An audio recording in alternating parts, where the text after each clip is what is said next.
Fl-intervista tal-ħadd il-Prim Ministru u l-mexxej Laburista tkellem ukoll dwar il-futur ta' pajjiżna b'mod partikolari rigward il-mudell ekonomiku li pajjiżna għandu jadatta.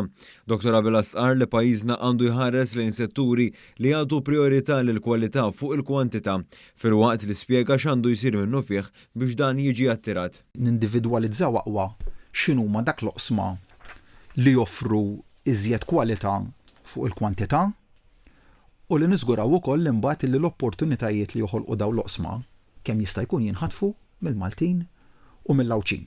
Iżda dan kollu mhuwiex xi ħaġa li mhux tiġi attwata bħalissa f'pajjiżna.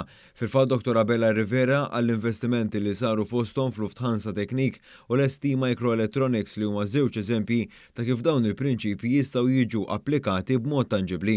Barra minn hekk Dr. Abela tkellem dwar il-potenzjal li għandha ż-żona ekonomika esklusiva li wkoll hija sors ta' fejn jistgħu jirrenjaw investimenti sostenibbli. Il-Prim Ministru spjega kif wara li xurilu ġiet stabilita din iż-żona fil-Parlament bħalissa għaddejja ħidma biex il-liġi tippermetti attivitajiet ekonomiċi f'din iż-żona.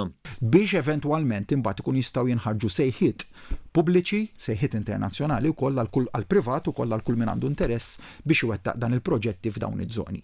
U rajna wkoll f'sejħa li għamilna l-suq internazzjonali kien hemm interess sew diġà u huma proġetti illi jistgħu jsiru. Dr. Abela żied jgħid li din il-viżjoni taqqat mal-ambizzjoni li għandu dan il-pajjiż għal-ġejjieni li ma jibżax jidħol f'setturi innovattivi u sostenibbli. U n-nies illum qegħdin jitkellmu dwar it-tranzizzjoni li jridu jaraw li l-pajjiż sejr fiha. U għalhekk illi għalija primarjament li l-gvern irid ikun kompletament sinkronizzat u intunat ma dak ma x'inhuma l-aspirazzjonijiet tan-nies u li mbagħad jagħti d-direzzjoni strateġika li n-nies, in-negozji min jinvesti f'dan il-pajjiż ikun qed isegwi fiha. Meta kien mistoqsi dwar għaliex kull sfida għandha tinbidel f'opportunità, Dr. Abela wieġeb li huwa proprju għalhekk li n-nies fdaw lill-Partit Laburista biex imexxi lil pajjiżna. Fl-aħħar nett il-Prim Ministru tkellem dwar id-deċiżjonijiet li bħalissa l-Gvern qiegħed jieħu b'antiċipazzjoni għal budget 2024 li se jkun qiegħed iwieġeb għal ħtiġijiet tal-poplu Malti u Awġi.